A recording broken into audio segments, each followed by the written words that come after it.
నువ్వు దేవుని మూలముగా పుట్టిన వాడివైతే భద్రపరచుకోవడం రావాలి నీకు. అదాక పడిపోతాం, చెడిపోతాం, నాశనం అయిపోవడం, కాపాడు ప్రభావ, కనికరించిన ప్రభావ. ఇలా దుష్టుని బీజం ఉందా? దైవిక బీజం లేదా? క్షయమైపోయే బీజం ఉండవా? దుర్బీజమా? నీటి మూలముగా ఆత్మలుగా తిరిగి జన్మించలేదా?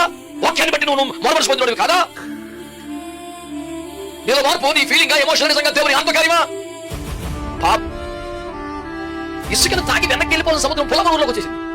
అందరూ ఆహారం చేస్తారు, సముద్రం వచ్చేసింది, ఏడుపు గోల. వచ్చినంత వేగంగానే మళ్ళీ సముద్రం వెళ్ళింది. చూస్తుంటే వచ్చిన నీళ్ళు పోయింది, కానీ ఎవ్వరు మమ్మల్ని చేపలు పోయినాయి. ఇసుకలు ఎగురుతున్నాయి, ఊర్లో వీధుల్లో అందరూ కేరింతలు కూడా చేపలు పట్టుకుపోతున్నారు. ఒక పేద వ్యక్తి తెల్లని వస్త్రాలతో చాలా ఎంతో గంభీరంగా ఎదిప్యమానంగా తేజోమేడిగా ఉన్న వ్యక్తి నా దగ్గరికి వచ్చి వెళ్ళి తెచ్చుకున్నాడు. అప్పుడు ఏమన్నా మా దేవుడు కదా, అది పర్లేదు తెచ్చుకోబా అంటే నేను చెప్తున్నాను కదా తెచ్చుకోంటే మీ దేవుడేనా తెలియట్లేనా తెచ్చుకోబా నేను అది ఇచ్చేదా. కొన్ని చోట్ల 30 ఎందుకు వస్తుంది, కొన్ని చోట్ల 60 ఎందుకు వస్తుంది, నీకు ఇంకా అర్థం కాకపోతే ఎలాగా? ఎవరైనా ఒక రైతు నాకు 30% పంట వేస్తాడు విత్తనం, నీకు ఎందుకు అర్థం కావట్లేదు? 100 పంట ఎందుకు దేవుని చిత్తం కదా, దేవుని ఉద్దేశం కదా, దేవుని ఏర్పాటు కదా. 100 పంట రాకపోతే లోటు కదా, లోపం కదా. ప్రసంగి గ్రంథం లోపము గలదు ఎక్కడికి రోగం వాక్యం తెలుసడం లేదా? దేవుని మూలముగా పుట్టి ఉన్నవాడెవడు పాపము చేయడని ఎరుగుదుము. దేవుని మూలముగా పుట్టినవాడు తన్ను భద్రము చేసుకొనుడు గనుక దుష్టుడు వాని ముట్టడు. దేవునికి స్తోత్రం కలుగునుగాక. మనల్ని మనము ఎలాగూ భద్రపరచుకోవాలి, మనల్ని మనము ఎలాగూ భద్రపరచుకోవాలి. దేవుని మూలముగా పుట్టినవాడు తను భద్రం చేసుకుంటాడు అని దేవుని వాక్యం తెలియచేస్తుంది. నువ్వు దేవుని బీజము కలిగిన వాడివైతే, క్షయముకు బీజము కాకుండా, పరిశైల పులిపిండి కాకుండా, అబద్ధ బోధన అనే పులిపిండి కాకుండా, ప్రాచీన స్వభావం అనే పులిపిండి కాకుండా, చేదైన వీరు లేకుండా, క్షయముకు బీజము లేకుండా, నీటి మూలముగా ఆత్మ మూలముగా జన్మించి, శరీరమును బట్టి హాగరు కలిగిన సంతానం వలె కాకుండా, వాగ్దానమును బట్టి అబ్రహాముకు శారా కలిగిన సంతానం వలె నువ్వు వాగ్దాన పుత్రుడవైతే, దైవిక బీజము కలిగిన వాడివైతే, ఆత్మ మూలముగా తిరిగి జన్మించిన వాడివైతే, మొత్తం మీద దేవుని మూలముగా పుట్టిన వాడివైతే, నీకు ఉండాల్సిన లక్షణాల్లో కీలకమైంది నిన్ను నీవు భద్రం చేసుకోవటం ఎలాగో నీకు తెలిసి ఉండాలి. పదే కోల్పోవటం, నష్టపోవటం, చేజార్చుకోవటం, అపవిత్రం అయిపోవటం, మలినమైపోవడం, కాపాడు ప్రభు అని కన్నీరు కాల్చడం, అది దేవుని మూలముగా పుట్టిన వారి విధానం కాదు. దేవుని కాపుదల, దేవుని రక్షణను అనుభవిస్తున్నావు. ఇప్పటికే పాపంలో నుండి, శాపంలో నుండి లోకలు రక్షించుకున్నాను నిన్ను. నీ పాప పంకిలమంతా కడిగివేశాడు, నిన్ను పవిత్రపరిచాడు, నూతన సృష్టిగా చేశాడు. మరణ వస్త్రాన్ని తెల్లని నూతన ధవల వస్త్రంగా మార్చేశాడు. ఇప్పుడు నీ వంతు ఏంటంటే దేవుడు కలుగజేసిన రక్షణను, పరిశుద్ధతను కాపాడుకోవటం నీ బాధ్యత. దేవుని మూలముగా పుట్టిన వాడి తను భద్రం చేసుకుంటాడని వాక్యంలో ఉంది. నువ్వు దేవుని బీజము కలిగిన వ్యక్తివా, లేదా క్షయముకు బీజము కలిగిన వ్యక్తివా? ఇంకా కాస్త కఠినంగా చెప్పాలంటే దైవ బీజము కలిగిన వ్యక్తివా, దుర్బీజుడువా అనేది నిన్ను నువ్వు భద్రం చేసుకుంటున్న తీరును బట్టి తెలిసిపోతుంది. నువ్వు పదే అపవిత్రం అయిపోతున్నావా, బలికిన పడుతున్నావా, శత్రువుకు దొరికిపోతున్నావా, చేజారిపోతున్నావా, దేవుని చిత్తముల నుండి, అపోస్తుల బోధని పునాది మీద నుండి, దేవుని ఏర్పాట్లో నుంచి, నడిపింపులో నుంచి తప్పిపోతున్నావా, జారిపోతున్నావా, భద్రపరుచుకుంటున్నావా? నీ మీద ప్రభావం చూపించే దేవుని వాక్యమా, దేవుని ఆత్మ లేక పరిస్థితులా? విత్తనం అదే ఐక్య విచారాలు ఎదగకుండా తొక్కేస్తే ఏం లేదు వాక్యంలో. విత్తనం అదే రాతి నెలలో ఉండటం వల్ల వేరు లోతుగా ఎల్లక ఎండిపోతున్నట్టుగా కనబడటం వల్ల. ఒకే విత్తనాన్ని ఒకే రైతు వేసిన తర్వాత వేసినప్పటికీ కూడా కొన్ని చోట్ల 30, కొన్ని చోట్ల 60, కొన్ని చోట్ల మాత్రమే 100 పంట వస్తుంది కదా. చాలా మంది చేసే ప్రార్థన నాకు అర్థం కాదు. చాలా గొప్ప దైవజనులు కూడా మాట్లాడుతుంటారు, ప్రభు 30 60 100 దీవించని. అదేం ప్రార్థన అది అసలు? 30, 60, 100 తేల్చుకోవయ్య బాబు. నువ్వు విమర్శ కోసం ఈ మాట మాట్లాడటం లేదు నేను.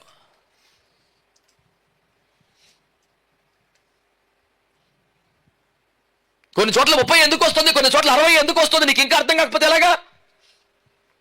ఎవరైనా ఒక రైతు నాకు 30% పంట వేస్తాడు విత్తనం, నీకు ఎందుకు అర్థం కావట్లేదు? 100 పంట ఎందుకు దేవుని చిత్తం కాదా, దేవుని ఉద్దేశం కాదా, దేవుని ఏర్పాటు కాదా?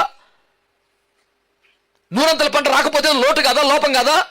ప్రసంగి గ్రంథం లోపము గలదు ఎక్కడికి రోదని వాక్యం తెలుసడం లేదా? పరిపూర్ణత అంటే లోపం లేకపోవటం అని వాక్యం చెప్పడం లేదా?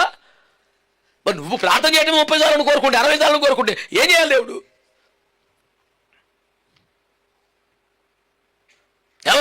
విమర్శిస్తాడు, నా మీద పడిపోవటం తప్ప.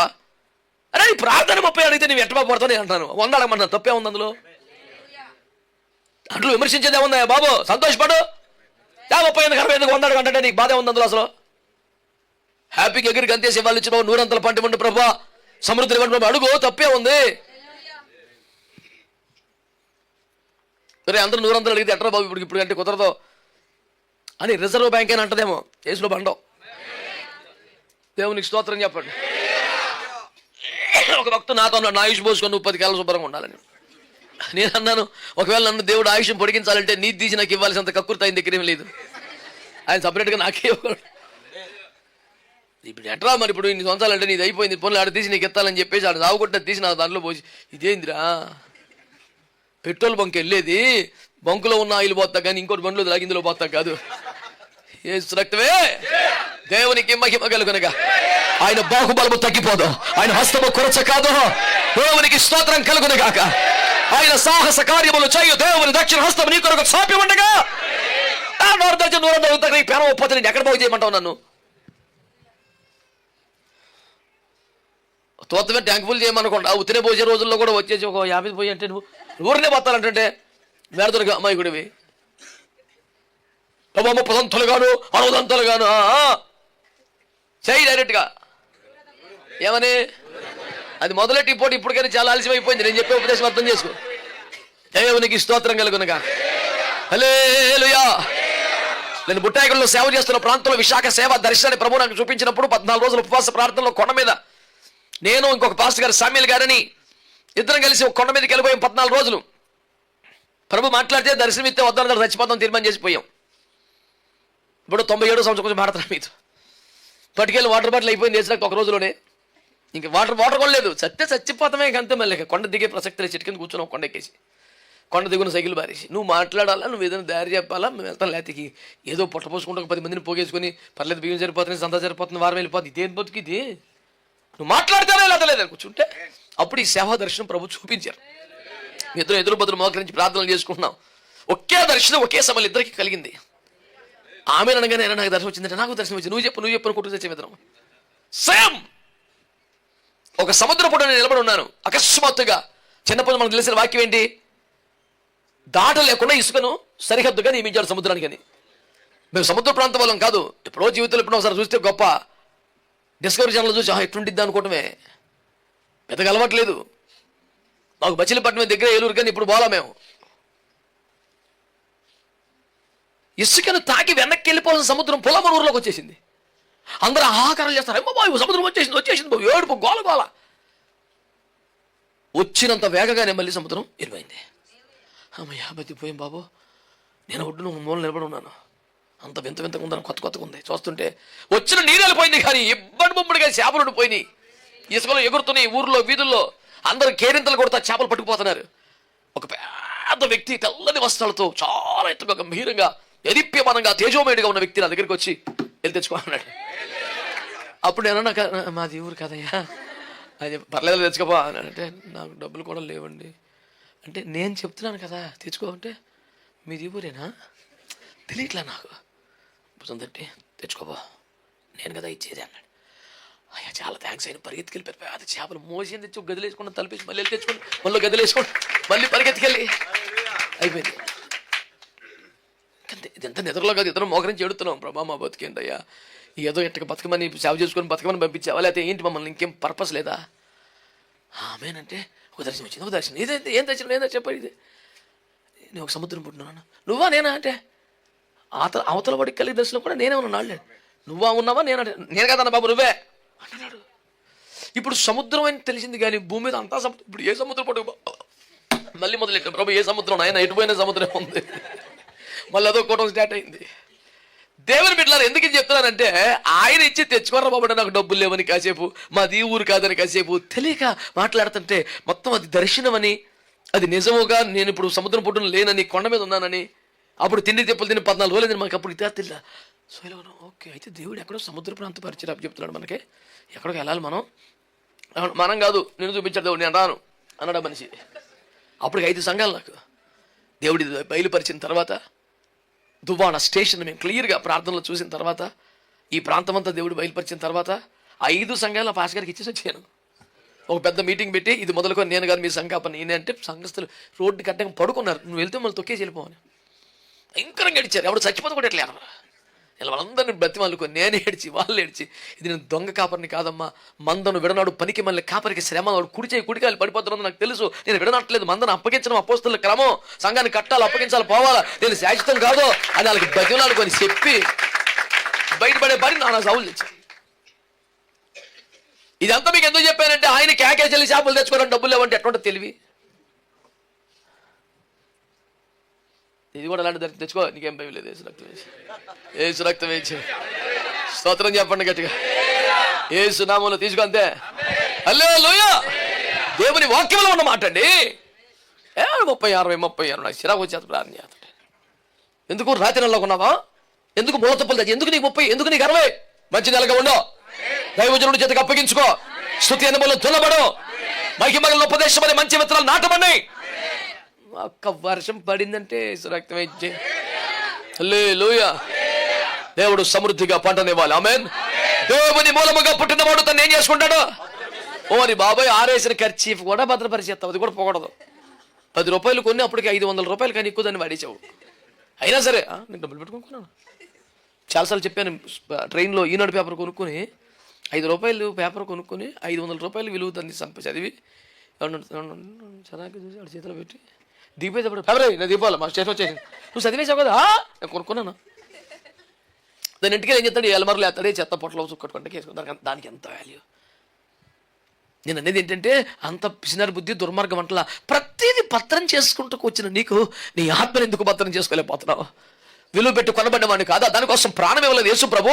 ఎందుకంత తిప్పలు పడ్డాడు? అయినా నువ్వు ఇష్టానుసారంగా పాటు చేసుకుంటాక తెల్లగా గౌను ఉతికి డ్రెస్ ఉతికి అమ్మ వేసిన తర్వాత మల్లె పూలాగా వెళ్ళి మట్లో కూర్చొని ఆడుతుంటే ఏ రక్తమే జయం ఓ నా చక్కని నేను ముద్దు పెడతా కోపలు వాయించి ఇది పట్టుకొని ఎంత కష్టపడి తెల్లగా ఉతికితే నీకు సోయి ఉంటలేదా అని పేటను ఒక్కటి జరిగితే ఈ గౌను తర్వాత చూస్తుంది, ముందు దాన్ని ఉతికేసింది కదా. అవి పడకేలాగా ఎడుతున్నాం. ఇప్పటికే తప్పులు తగిలియా సెట్ అయిపోయావా? అయితే సంతోషమే. లేకపోతే ఏ తూర్పు గాలి సముద్రాలు చీల్చి మార్గాన్ని ఏర్పాటు చేసిందో అదే తూర్పు గాలి తర్షీషు ఓడలు పగలగొట్టద్దని వాక్యం ఉంది. తమాష కాదు. ఆయన తూర్పు గాలి రేపి సముద్రమును చీల్చాను, పూరేళ్ళు రప్పించాను. అదే తూర్పు గాలి రేపి తర్షీషు ఓడలను పగలగొట్టాను. ఏం తమాష చేస్తున్నావా? అయింది దేవుని సన్నిధికి దూరముగా కొంచెం పోతున్న తర్షీషు ఓడల్ని, సేవకుని ఎత్తుకెళ్ళిపోయే తర్షీషు ఓడని, మినిస్ట్రీ పాటు చేసే తర్షీషు వాళ్ళని ఉంచుతాడా? బద్దలు కూడా పారేస్తాడు. ఏ రక్తం వేచి. హల్లెలూయా. హల్లెలూయా. దేవుని సంగమా, దేవుని ప్రజలారా కాపాడుకో. నువ్వు దేవుని మూలముగా పుట్టినవాడివైతే భద్రపరచుకోవడం రావాలి నీకు. పదాక పడిపోతాం, చెడిపోతాం, నాశనం అయిపోతాం. కాపాడు ప్రభా, కనికరించు ప్రభా. ఇలా దుష్టుని బీజం ఉందా? దైవిక బీజం లేదా? క్షయమైపోయే బీజంలో ఉన్నవా? దుర్బీజుడువా? నీటి మూలముగా ఆత్మములుగా తిరిగి జన్మించలేదా? వాక్యాన్ని బట్టి నువ్వు మారుమనసు పొందినోడివి కాదా? నీలో మార్పు నీ ఫీలింగా, ఎమోషన్ నిజంగా దేవుని ఆత్మకార్యమా? పాపాల విషయంలో చచ్చిపోయి దేవుని కొరకు మరలా బ్రతికిన నూతన బీజం కలిగినవి అయితే భద్రపరుచుకుంటావు. స్తోత్రం చెప్పండి. హల్లెలూయా. ప్రతిదీ భద్రపరుచుకుని నీకు ఆత్మ విషయం ఎందుకు రావట్లా? దైవిక విషయాలు ఎందుకు రావట్లా? పరిశుద్ధ విషయం ఎందుకు రావట్లా? నువ్వు దృష్టి పెట్టగా నీకు చేతగా జబ్బెట్టో కాపాడుకున్నావు. చేతకానుడు అయితే ₹10 అడ్డ చేసావు. చేతకానుడు అయితే దేని స్థితిలోంచి స్థితికి ఎట్లా వచ్చావు? చేతకానుడు అయితే అన్ని విషయాలు ఎందుకు అభివృద్ధి పొందావు? నీ ఆర్థిక రంగాన్ని చక్కబెట్టావే, కుటుంబాన్ని పైకి తెచ్చుకున్నావే, వ్యాపారం నిలబెట్టుకున్నావే, ఇల్లు కట్టుకున్నావే. ఇన్ని విషయాల్లో సక్సెస్ సాధించడం నీకు ఆత్మీయ జీవితంలో మధ్య ఎందుకు పడిపోతున్నావు? మరి నీకు చేతన అవుతుంది, నీ వల్ల అవుతుంది, నీకు స్కిల్స్ ఉన్నాయి, కెపాసిటీ ఉంది, కానీ నువ్వు ఎందుకు దృష్టి పెడతలా? పర్లేదు అనిపిస్తుంది నీకు, ఇట్స్ ఓకే అనిపిస్తుంది నీకు, దెబ్బ తినేస్తావు. తమాషాలు చేయబాకు. ఎన్నిసార్లు గద్దించిన లోపడకపోతే మరి తిరుగు లేకుండా హఠాత్తుగా కబడ్దార్. తమాష కాదు. ఏం ఎటకారం ఉంది ఒక్కొక్కడికి. పదాక కరగబట్టం, కన్నీరు కాచడం, మళ్ళీ అదే రొంపిలో పడిపోవటం, అదే రొచ్చులో పడిపోవటం, అదే సినిమాలు పడిపోవటం, అదే ఫోన్లో పడిపోవటం, అదే చెత్త సైట్లు చూడటం. బుద్ధి ఉండక్కర్లేదండి. అని కూడా భారతాడు తప్పులు చేయటం ఆ వంతు దయ చూపటి నీ వంతు అని. ఏ పని ఎట్లేదంటే నీకు దేవుడు అంటే అంత సులభంగా ఉందా? దేవుడికి డ్యూటీ చేస్తున్నావు నువ్వు. నేను ఎలాగ చెడిపోతాను కడుగుతా కూర్చోని ఏంటది? మీ అమ్మ దగ్గర నాన్న దగ్గర అట్టగా చేయి గోగులు వాసిపోతే ఇప్పటికి. అంతకన్నా తక్కువ దేవుడు. దేవుని ప్రేమను లోకం చేసి మాట్లాడే బలహీన మాటలు క్రైస్తవుడు కొనకూడదు.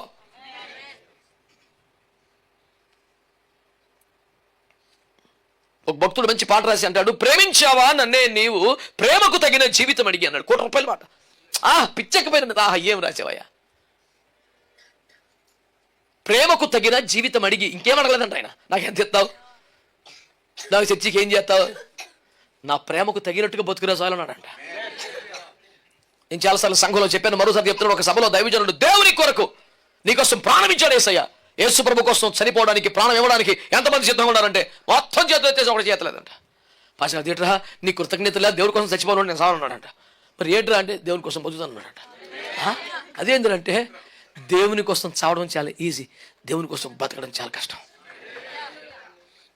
దేవుని కోసం చచ్చిపోవడం ఒక సెకండ్ కదండి, అయిపోయింది. ఆ దరిద్రం వదిలిపోయింది, ప్రశాంతంగా మహిమలు కూర్చోవడం వెళ్ళిపోయి. దేవుని కోసం చనిపోవడం చాలా సులువు, దేవుని కోసం బ్రతకాలంటే చాలా కష్టం. ప్రతి క్షణం పవిత్రంగా బతకాలి, జాగ్రత్తగా బతకాలి, పనికి మళ్ళీ లేకుండా, వేషధారం లేకుండా, దొంగ బతుకు లేకుండా, నటన లేకుండా, కడుపులో కరెక్ట్గా చేయాలి. ఇది చాలా కష్టం కదా. నోరు తెరిస్తే అబద్ధమే, మాట్లాడితే నటనే, వేషధారని బతుకంతా అక్కడ చల్లదు కదా. మరి ఇంకా భక్తులు అన్నాడంట, దేవుని కోసం చచ్చిపోతే నేను ఒక్కడిని పరలోకం వెళ్తాను, దేవుని కోసం బతికితే ఇంకో 10 మందిని తీసుకెళ్తాను అన్నాడు. దేవుని కోసం బతకడం చాలా కష్టం. దమ్ముండాలంటే బతకాలంటే